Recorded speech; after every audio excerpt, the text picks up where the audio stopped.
we've trained probably the bulk of the 300 that we've trained here in the States are social workers, licensed social workers. Um, it can't be done peer to peer. It needs that administration and the background. This is a tool to go into a therapist's toolbox, where that therapist is also carrying other tools like their training in rapport,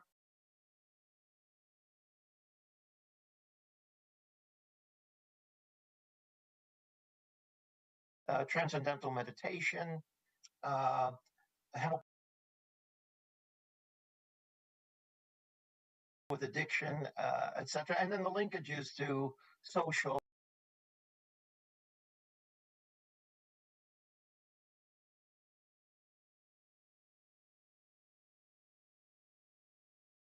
Game changer in terms of uh, the difference in clients after they're relieved of PTSD. Uh, the other treatments for drug abuse, family problems, etc., are much easier and more effective to be accomplished. Thank you for that. But even still, even if it's not just peers, but if it's amongst the mental health professionals, it still could be very widespread in that sense too. Well, Yeah. and Chair Lee, there is a well-developed train-the-trainer model. So there are coaches, there are trainers, train-the-trainer programs that Dr. Burke and his team have put together. And so it's a very scalable intervention, and in particular, social workers, licensed professional counselors, marriage and family therapists just take to this so naturally and effectively. I just asked Mike if I could just offer one little vignette of my experience with him this last year on the foundation board for Chapter 126 VVA. When we started our deliberations, Mike was that guy whose Zoom background was a photograph of his bunker fighting position in Vietnam. And over the months, as we talked about what was going on and what we could do, and I think I mentioned, Mike said, you know, Doc, PTSD isn't treatable, it's not curable. And I didn't take issue with him. I just said, well, this is just something, a tool in the toolbox that has been very effective for many, but I'm not going to fight with you, Mike. A few months later, when Mike said, Doc, I want to get RTM, and he has told his story. And I've never said anything to you about this, Mike, but the very next foundation board meeting, Mike's Zoom background photograph, now no longer his bunker fighting position, but now a beautiful photograph of the 55 Water Street Friends of the Vietnam Veterans Memorial. And I think that just says so much to make the point. No longer living the trauma in real time, but now it's an important memory that's honored and cherished. You don't know me, you know, before January, maybe just January or February before I went to treatment. I was kind of a miserable person. I mean, I had a lot of baggage. I didn't trust anybody. And that was the biggest thing. I don't trust people because I've had experiences in Vietnam where some officer wanted to send me up a hill and I said, we shouldn't be going that way, we should be going this way. And they put you in danger, you know.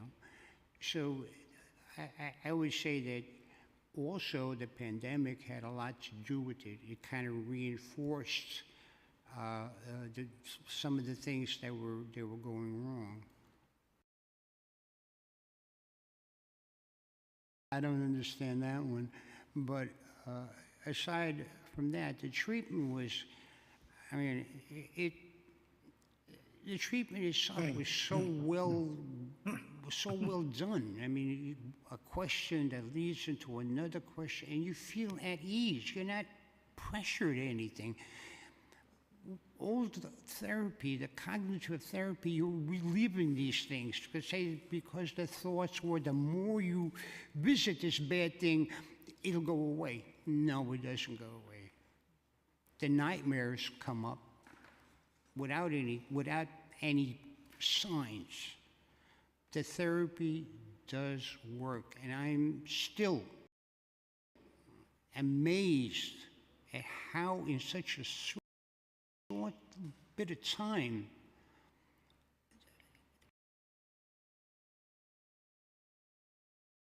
What else did you try though before that?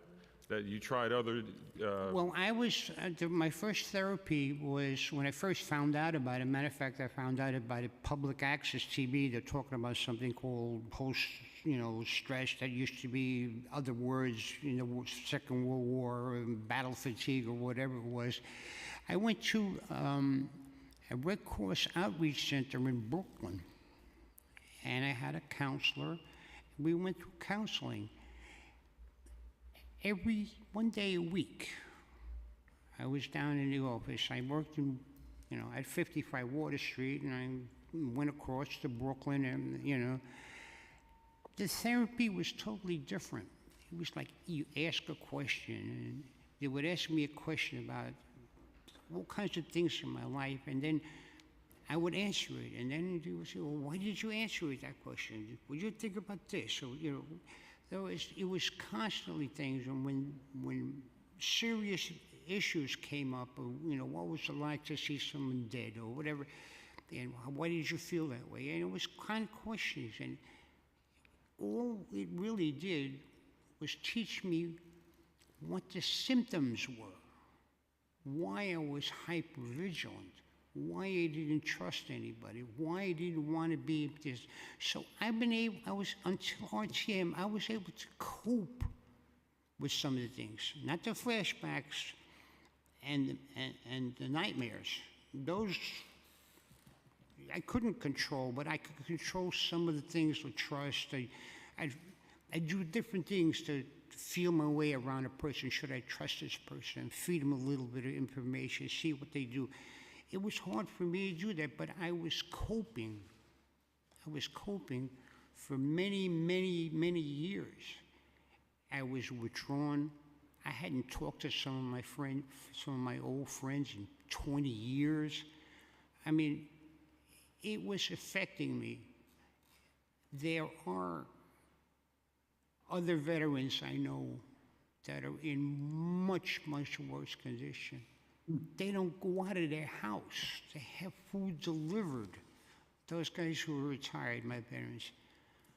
But I'm lucky. My demons are gone, and I'm back to my new normal. And I'm happy, and I think RTM was the solution, and I cannot say anything more to you that it has to be brought out. The VA is scared of it. The therapists think they're going to lose their job. They're not going to have nothing to do once they consider this the cure for post-traumatic stress disorder. No, it's the beginning. You get rid of the demons, you stop the bleeding, then you treat the wound, the alcoholism, the drug abuse, those problems. You can't go, for me, as a Vietnam vet, you can't go 50 years with PTSD without it having negative effects in your life and your family life, your social life, your job. RTM is a solution. I know. I've been through therapy for 20 years. No effect. They throw a pill at you. I don't want to take no pills. I don't want to have my mind fuzzy. The last time I took a pill, probably during this therapy, I took this pill. It took me 3 hours to go from my job at 55 Water Street to my house in Queens on the subway. I got off every stop, and I held on to the posts, and I waited for another train to come in, make sure there were people. It just did something to me, and I said, I'll never take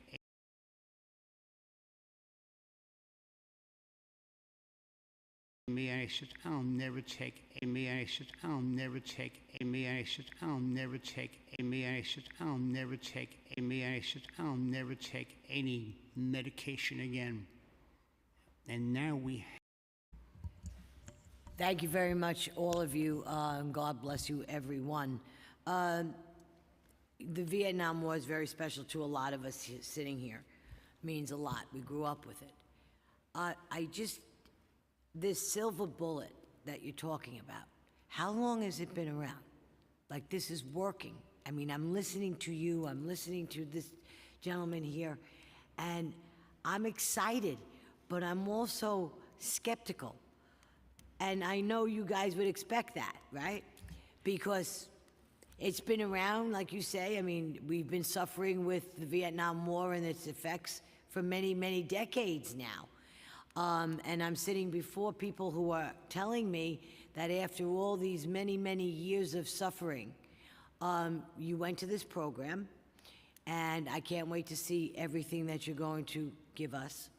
And I just, pardon my skepticism, but that's the way I am. Go ahead, continue. Actually, Councilmember Palladino, I welcome your skepticism. Right, I'm sure you do. Every one of yes. us should be skeptical about anything. Anything that sounds too good. No, exactly.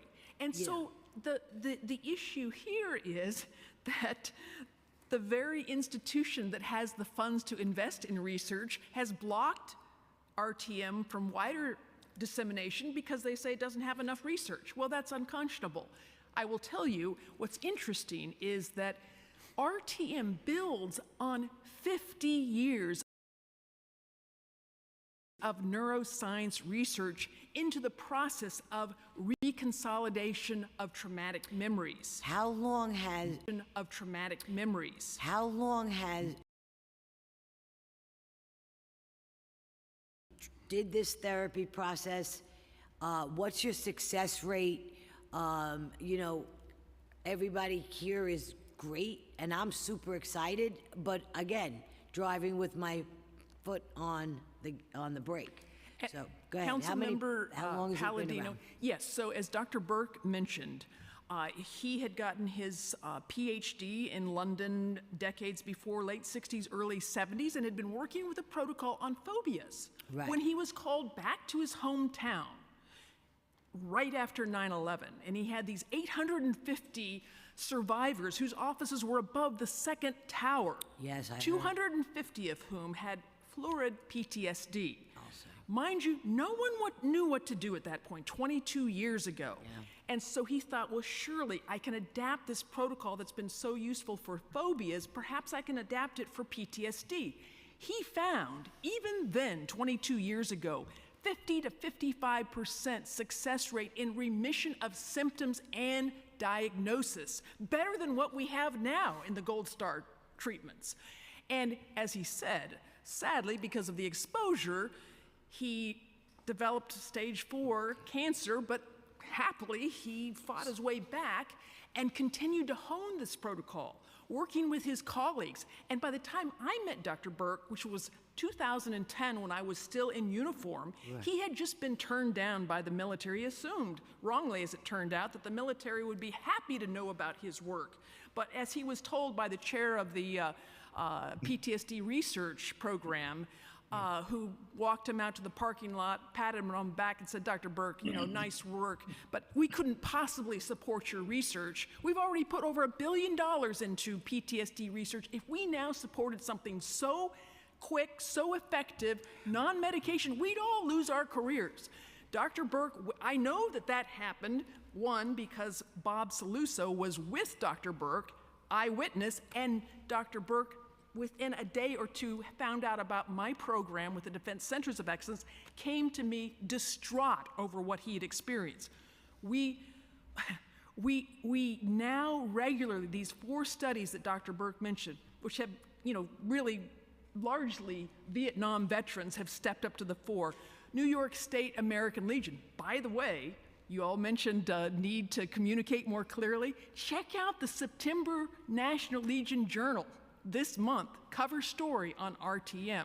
check out what I've given you in your supplementary I'm gonna look at it, materials. yeah. You know, our very own Gary Trudeau here in New York Right. City. And this is a great, this op-ed that was published in July in the Washington Post addresses the very skepticism that you're talking about. Yes, sure. I mean, you have to, I know you expect to hear, you know, because whenever, this skepticism, because we all want a quick fix, right? We all want to figure this out. We all want to, it's going on too long. And like you brought up, I mean, it goes from the wars, 9/11, anybody who's dealing in today's world has got some sort of something. Now, is this strictly for the severity of what these gentlemen and women are facing? Or can this also be applied to what we have here in our basic mental health issues that the city is having? And you mentioned about a storefront, you mentioned about funding. So are you a 501c3? Like, how do you get funded? How are you looking for funding? So Dr. Burke runs the 501c3 Research and Recognition Project, headquartered out of upstate New York. I'm an independent special advisor, pro bono, for that initiative. Right. They have also, R&R Project has licensed the training rights in the U.S. to an organization, an LLC called PTTI, Post-Traumatic Training Institute. Okay. And then in London and now in 5 or 6 countries around the world who are now working to develop countrywide training institutes. It's spreading rapidly. But here in the United States, the biggest issue in the veterans community has been being able to work with the National Center for PTSD and to get this tackled and tested on its merits, which to date has not happened. Now, I would just say one other thing. The committee members here have talked about veterans and their eligibility for VA care and the relatively low number who actually Yes. access it. You're going to hear from Coco Culhane here in a few minutes, and she's going to be able to tell you the most recent work that her legal team is doing in this area. It's vital work to get the eligibility for those who have either been wrongly diagnosed or they had misconduct or whatever it is that they've had, that, or LGBT, that's a big one as well. She will give you the latest on that, and there's great work that she has spearheaded here in New York City. I will say also that in terms of the work with families, caregivers, survivors, you mentioned Tanya Thomas, what a yeoman's job she does throughout this city, and those are also individuals. In fact, I think that Gold Star family members and Blue Star family members should be a protected class in our city. New York City has already led the way in so many ways, and this is why also I just want to applaud your leadership and courage in bringing this hearing, this joint hearing together today. You know, Dr. Burke didn't have a chance to mention this, but we, you know, the New York State legislature several years ago was very supportive.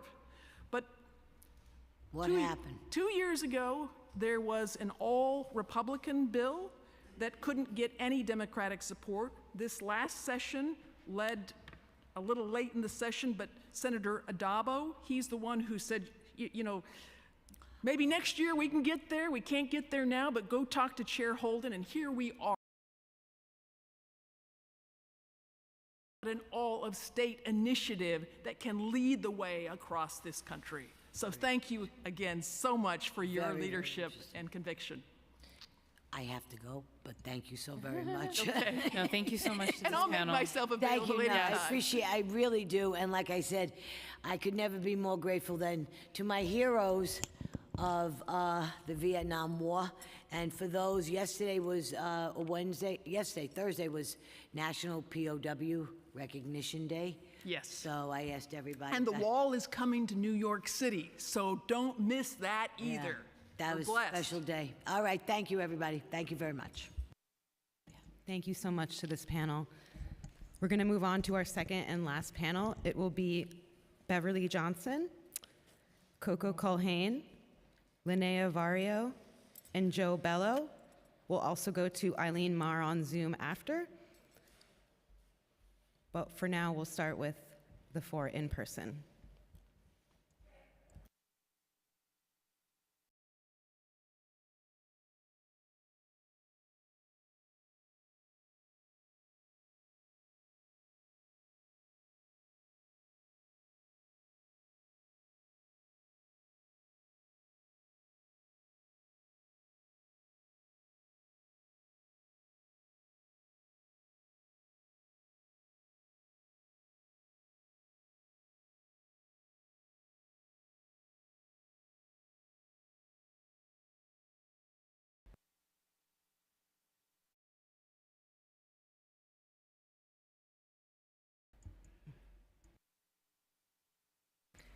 Thank you. Beverly, when you're ready, you may begin.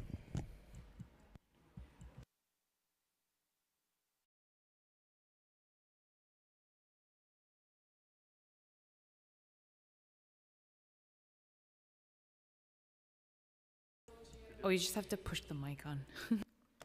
Chair of the Committee on Mental Health, Disabilities, and Substance, Councilmember Crystal Hudson, primary sponsor of the bill, and council members. My name is Beverly Johnson. I'm here to ask for your support for Intro 946 2023. The bill Intro 0946 2023 creates a mental health coordinator in each city agency, hiring a mental health coordinators to inform city employees about mental support and services that are available to them. I speak from experience. I resigned from my position at the New York City Hospital because I became overwhelmed by the environment of aggression and harassment. I reached out to Human Resources. It helped briefly with the transfer, but the situation was never resolved. And so overwhelmed and stressed, I resigned. After this, I came up with this bill to help city employees get the support they need. Work is part of our DNA and our therapy. Work gives us a sense of belonging and appreciation for our contributions and makes a positive difference in our lives. I believe if there was a professionally trained mental health coordinator available to offer support and outreach, I would still be employed there.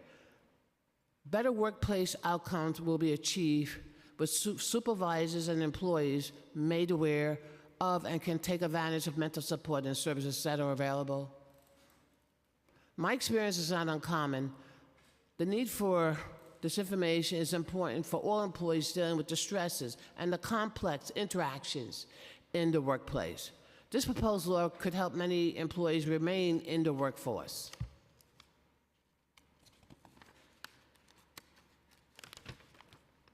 I want to thank everybody for their time and attention to this law, and hopefully it'll be enacted as soon as possible. Remember, your vote will make all the difference. Thank you all again. My name is Beverly Johnson. Thank you. Thank you so much. And thank you for coming here and waiting so patiently and sharing your personal story. And it's such a great example of how, legislation comes from the community, and, hopefully we can take your personal experience and what you've been through, which was unfortunately a negative situation, and turn it into a positive, and hopefully many more people will benefit. But I'll reserve questions later. I just wanted to mention that before we went on, but thank you for being here. Thank you. You may begin when ready. All right. Good afternoon, Chairman Holden, Chairwoman Lee, and members of the committees on veterans and mental health, disabilities, and addiction. Thanks for holding this hearing today and for the opportunity to testify. I'm Dr. Linnea Vario. I'm a clinical associate professor in the Department of Psychiatry at NYU Langone Health, and I'm testifying today on behalf of the Cohen Military Family Center. Our center was established just over 10 years ago to fill this well-documented gap that we've discussed today in services available for veterans and their families. The center provides free mental health treatment for families who are experiencing the long-term effects of all phases of military service, and also includes treatment for co-occurring substance use and mental health disorders.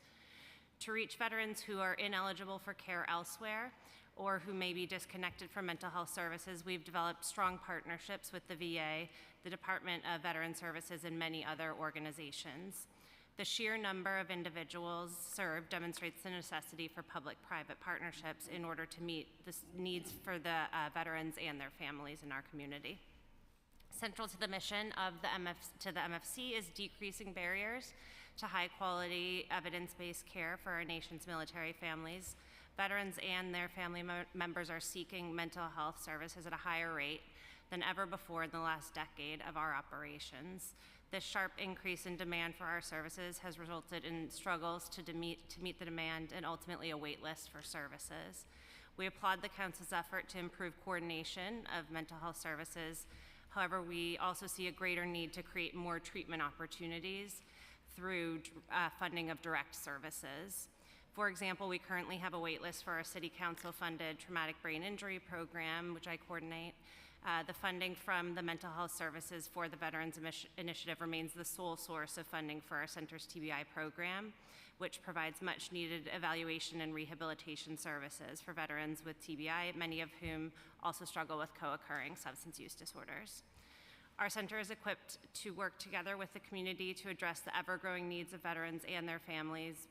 We hope the council will further invest in the veteran population, and we urge the council to consider further supplementing citywide capacity to meet the ongoing demand for support services for veterans. Thank you again for the council's past funding for the center and for the opportunity to testify today. Coco, you may begin when ready. Hi, I'm Coco Colhane, the Executive Director of the Veteran Advocacy Project. And our mission is to provide free legal services to veterans and their families who are living with the effects of trauma or mental illness.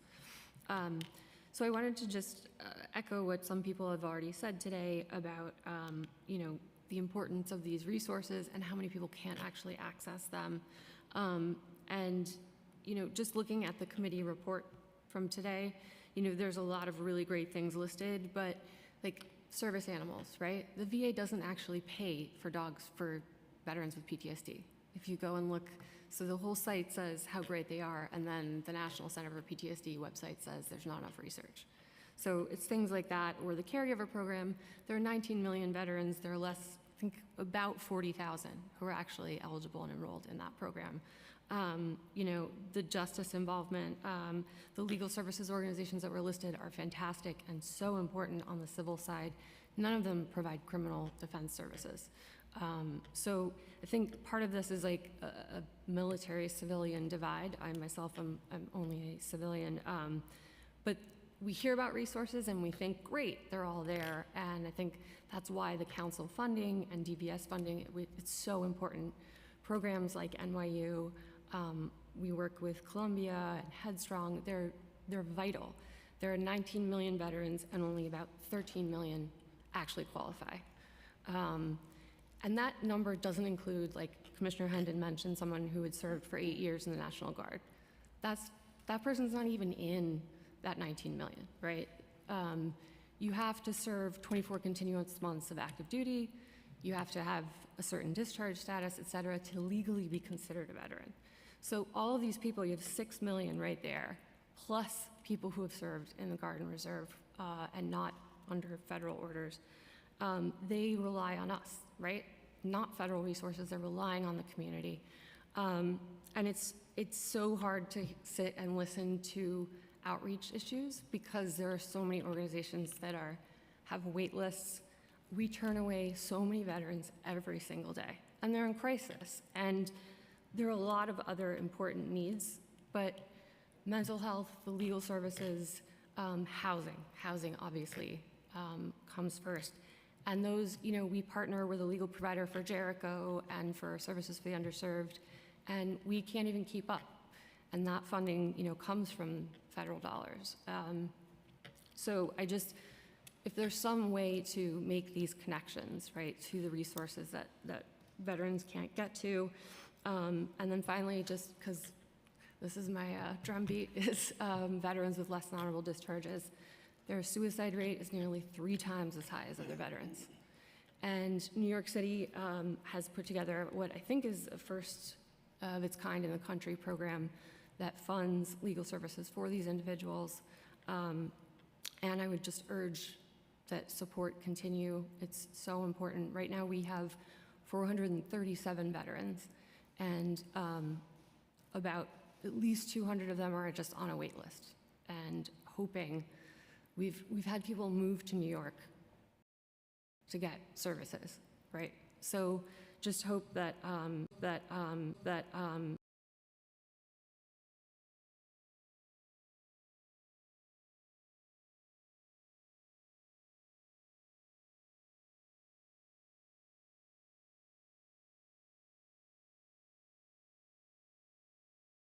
NYU, Community Healthcare Network, they're vital.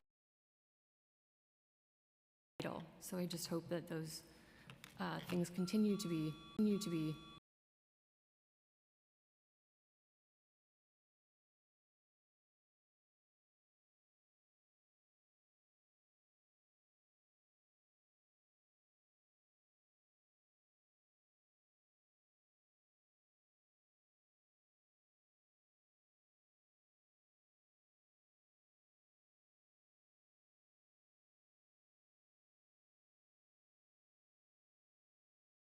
clear as well as a veteran.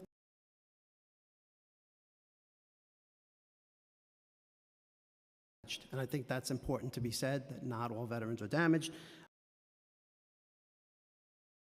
Some of them do come home with transitional issues, you know, particularly if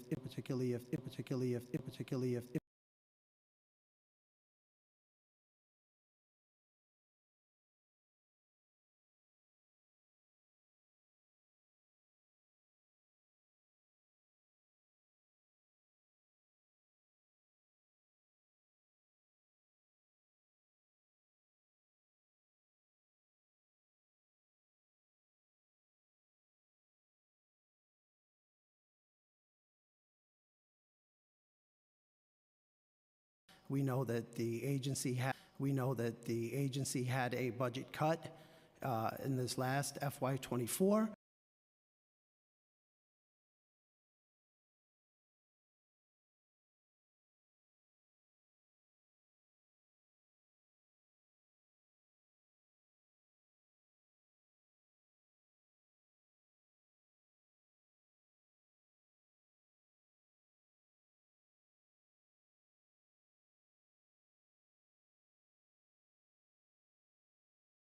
In this hearing, it felt like Ellen Greeley was the mental health coordinator. So there was some confusion about that, and I think that needs to be resolved, particularly when we talk about the Joseph Dwyer program. Looking at the commissioner's testimony, I find myself a little concerned. I did question Suffolk County protocol, you know, that most 62 counties are using for the Joe Dwyer program, and the commissioner decided he was going to go his own way.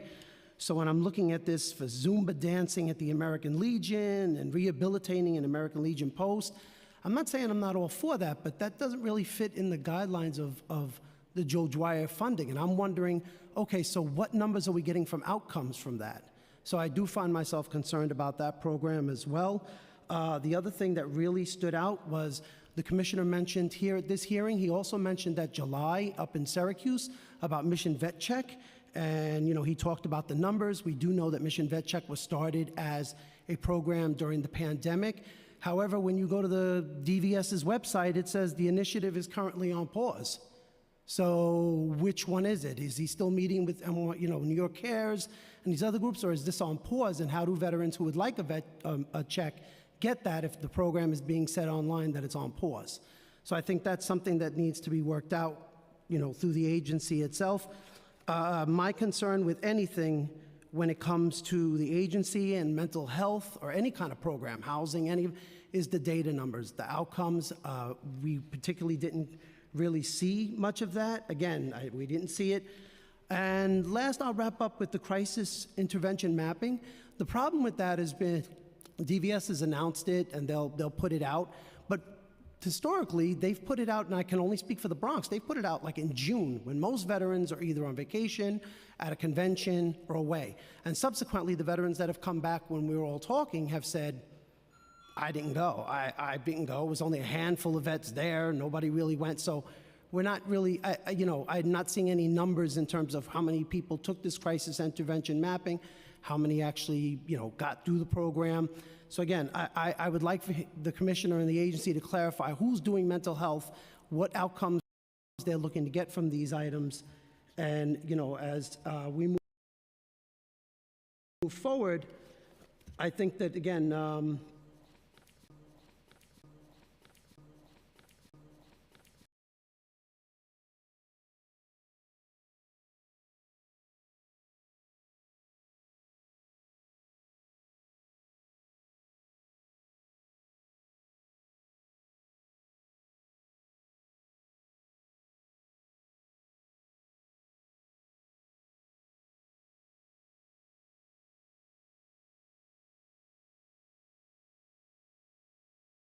so, you know, we definitely need to do that. And the last point I wanted to make is with the veteran vendors.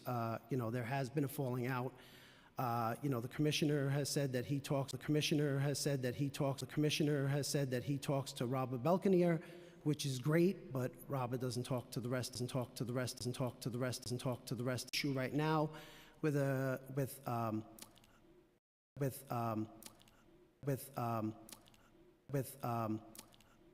veteran vendor who actually had his license, which was expired in the department, and now has to go to court this coming week.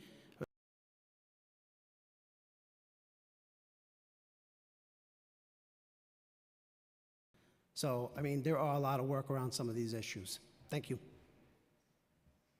Thank you so much. We're just going to go to our last panelist, and then we'll open it up to see if the council members have questions.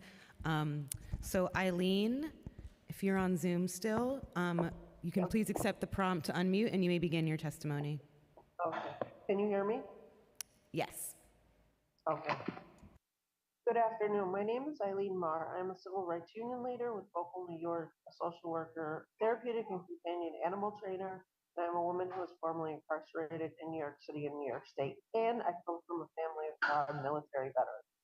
When I was detained and incarcerated, I resided with and worked informally as an educational tutor for my fellow detainees and incarcerated women. I was saddened and frustrated by the amount of women I was with who are U.S. military veterans of both Iraq and Afghanistan wars, suffered from severe PTSD, other illnesses, which due to scarce or non-existent services had begun to self-medicate via narcotics, alcohol, and self-harm. And yes, experienced in some cases and acted upon suicidal ideation.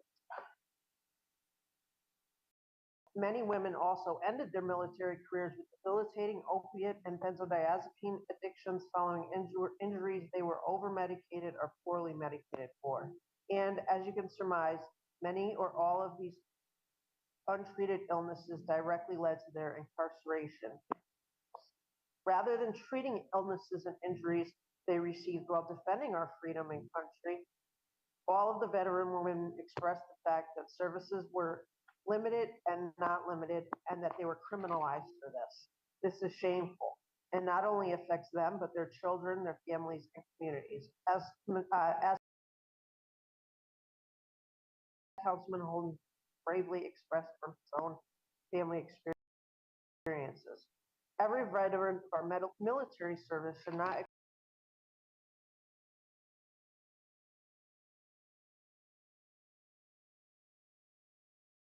to treat PTSD and other illnesses, such as effects from Agent Orange and the like.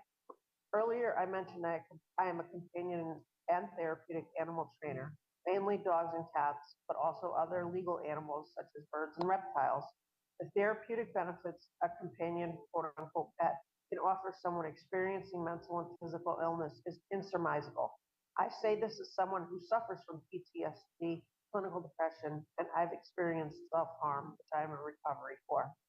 And with that said, if an unhoused veteran has a pet, especially dogs and cats, has chosen to keep that pet with he or she, there should be no barriers to he or she keeping that animal with them so they can confidently seek out and receive services, especially housing, even if said animal is not technically certified yet.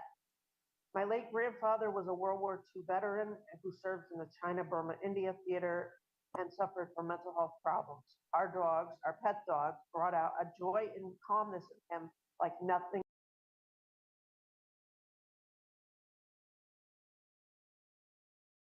must be there for them, ensuring health and mental health services, supportive housing, and not criminalizing and incarcerating their mental health illnesses and treating and caring for them. Thank you.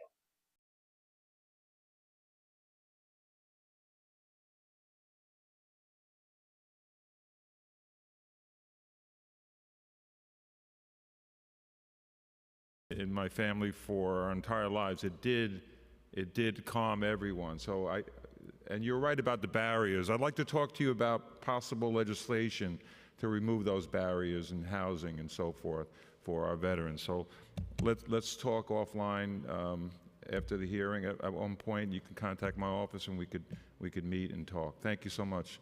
I just have a couple of questions for the panel that's present. NYU, which I NYU, which I support, and I tried to get additional funding in the last budget. I will keep trying. Great. Have you looked at, has the NYU looked at RTM as a possible? I was just speaking. Can we mute that? Thank you. I was just speaking with our director. You know, I think it's a newer treatment for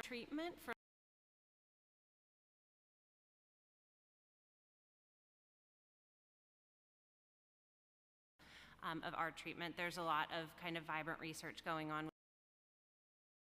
within NYU, also related to psychedelic assisted psychotherapy.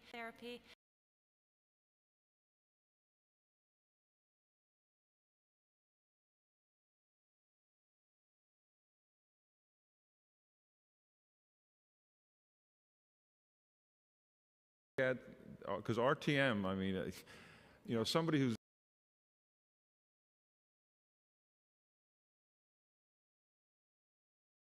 because it doesn't sound like it's that much of a big investment in time. Yeah, no, I think anything that can be more abbreviated and, Right. you know, easily, you know, deliverable, I think that we're all seeking that. There's also a kind of a written exposure therapy that is another shorter, like a briefer intervention.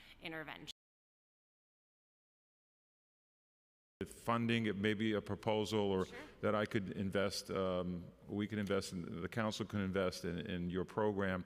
And also, I want to talk about eliminating that waiting list. Yes. Because that's, we said this last year. Yes. And then you know, I don't know if the waiting list is smaller.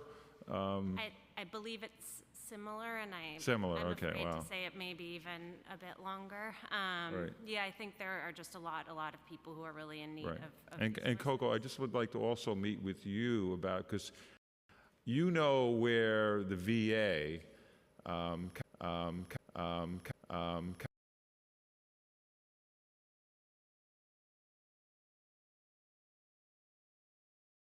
inflation or fund areas that you think we should fund. So because you're kind of the expert on the whole program. Because you're kind of the expert on the whole program.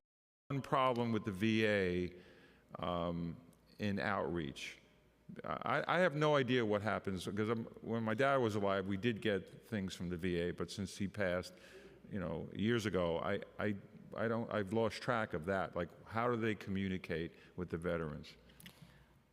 So, do you want, sorry. Yeah, I mean, I do want to just mention, I mean, the commissioner has said that he is now getting lists from the Department of Defense for veterans, for active duty service members who are getting out. So I think that's one way that they're trying to engage, they're trying to engage. No, but I'm talking about the veterans. VA. How do they do outreach?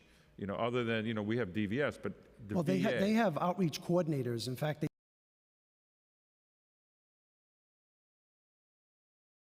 they're responsible for the Bronx, Westchester, and parts of No, but Rockland. I'm saying, how, the VA, do they send letters to veterans? Do they send letters to veterans? Do they send letters to veterans? You know, do they do that? Yes.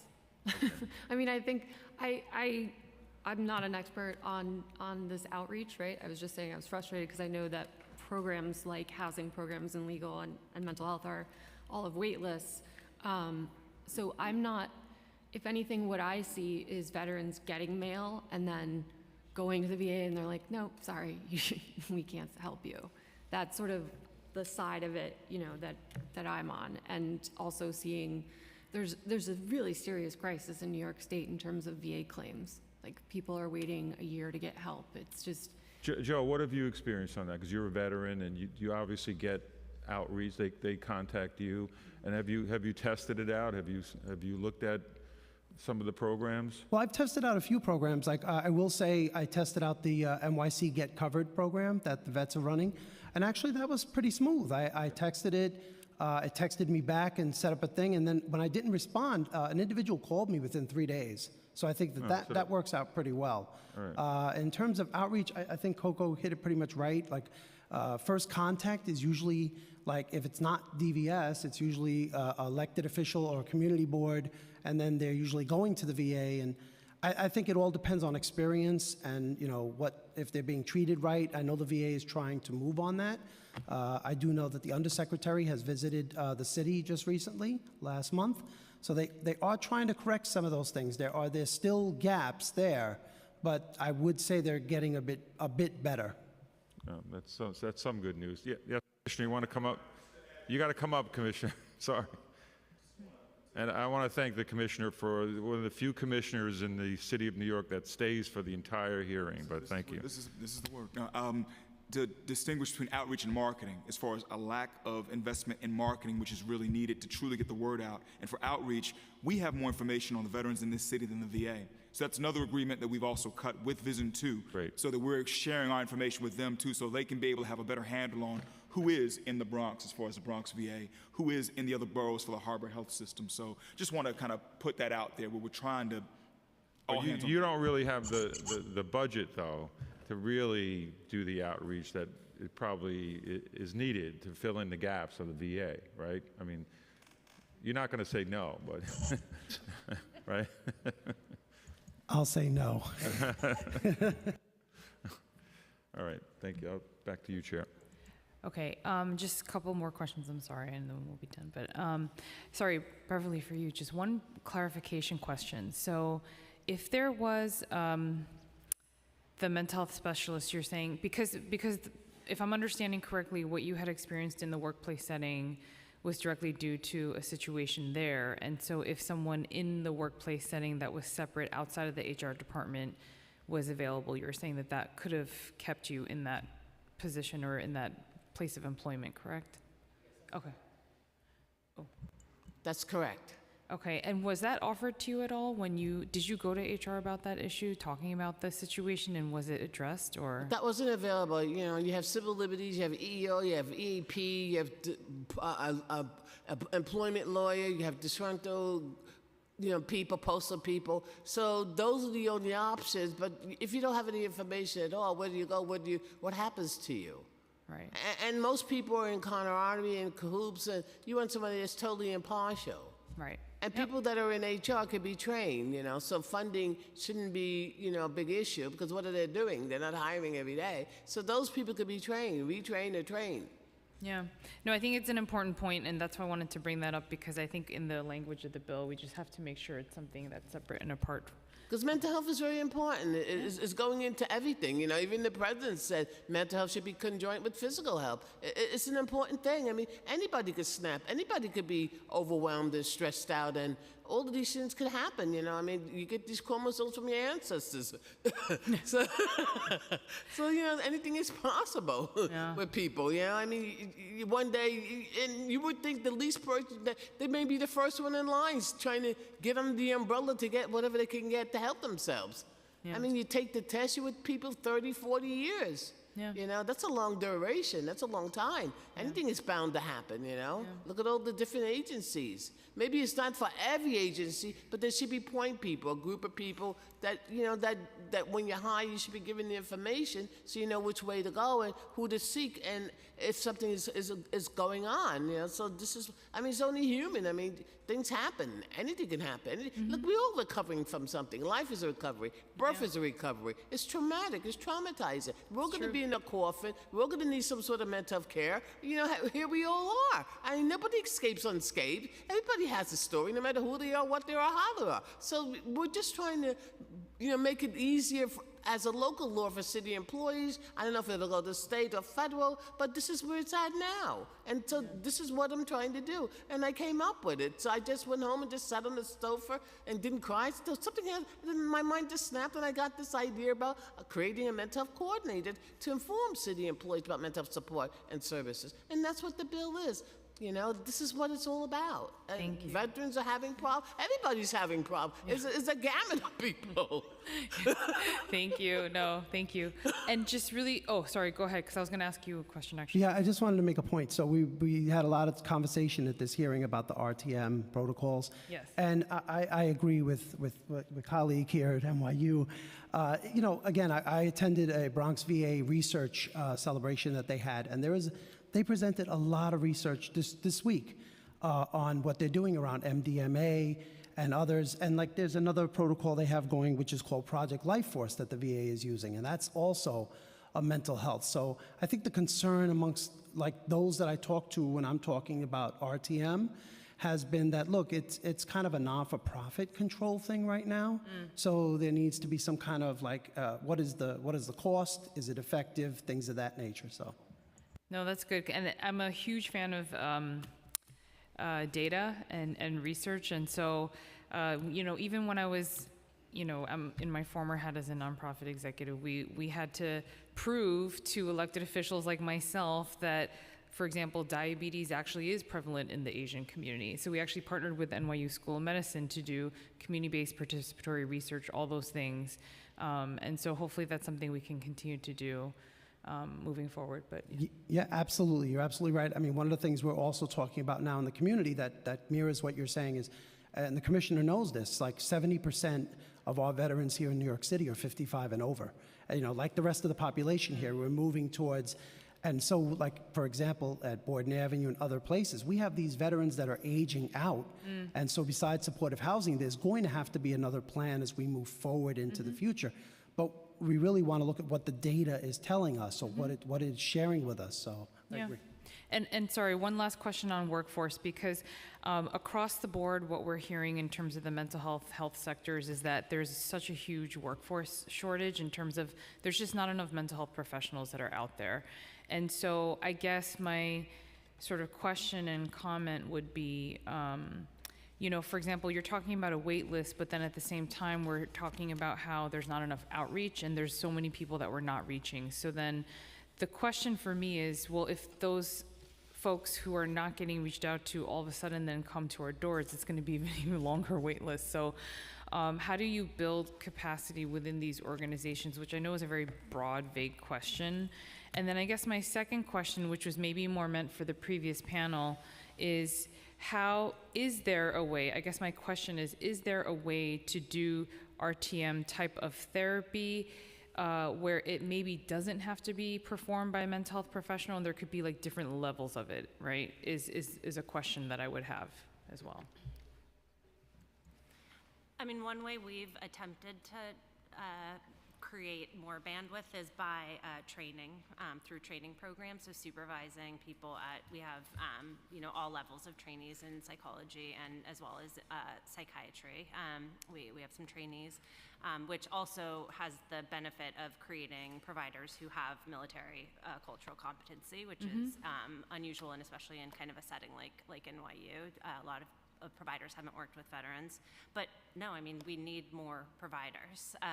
Definitely, and we need solutions for care that isn't as long-term and that is effective. So I think ongoing research for anything that can either be disseminated in groups or through other resources, or for instance, the thing I mentioned, the written exposure therapy is kind of an analog treatment that was meant to be shorter term and more easily disseminated. So I think the research is attempting to meet this gap, but I think there's also just there aren't enough providers, and it's a long supply chain. And I think to that model, I mean, just because I'm one of the issues we had, because I'm always trying to think outside the box, right? And so, in the health side of things, we use community health workers, which has proven to be super effective and impactful, especially when you're talking about different communities with different cultural language needs, different foods, the way they eat, and so I always wonder with mental health, is there a way to do it where like you said, like for those that maybe are not as severe,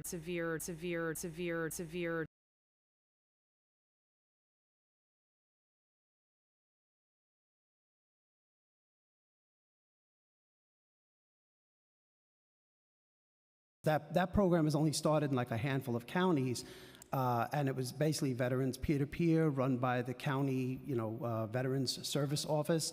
And, the state decided to fund it to expand it out to the 62 counties. So, that is just one way where, it doesn't break the whole thing, and certainly the severity of the PTSD in the individual, but it is one way on a micro level, let's say, for veterans who have shared experiences to come together and like not only talk, but to engage in activities as well. One thing I heard in addressing some of your concerns about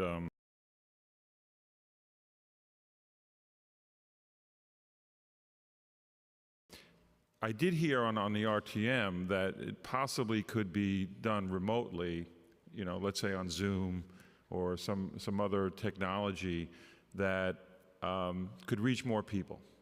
So it's worth it, and it doesn't seem to be like to me, it didn't seem like a big investment in training.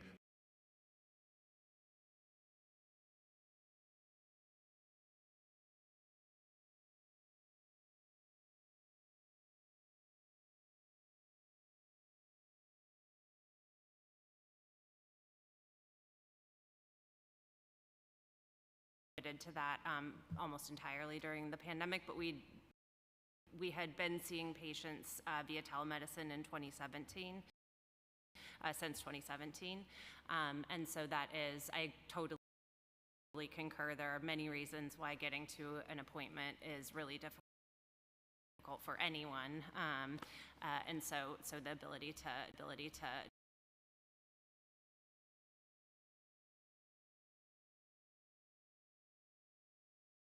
traumatic brain injury or post-traumatic stress disorder or any of those things.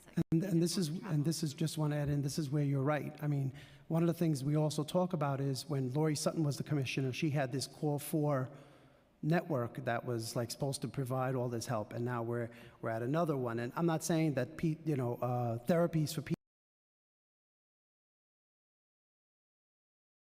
protocol. So I think that's something you're right there. Thank you so much to this panel, and thank you to everyone that testified. I'm going to call some names that were registered, and if you're here, please come to the table or raise your hand on Zoom. Matthew Ryba, Rabah Belkabir, and Megan Bork. And if there's anyone present in the room or on Zoom that hasn't had the opportunity to testify, please raise your hand. No one on Zoom?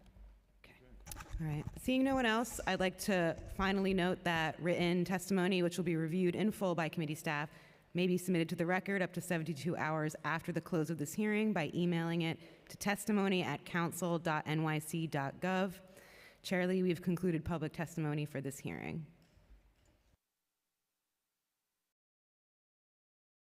No. Okay, great. Thank you so much, and that concludes the hearing. Yep. Thank you.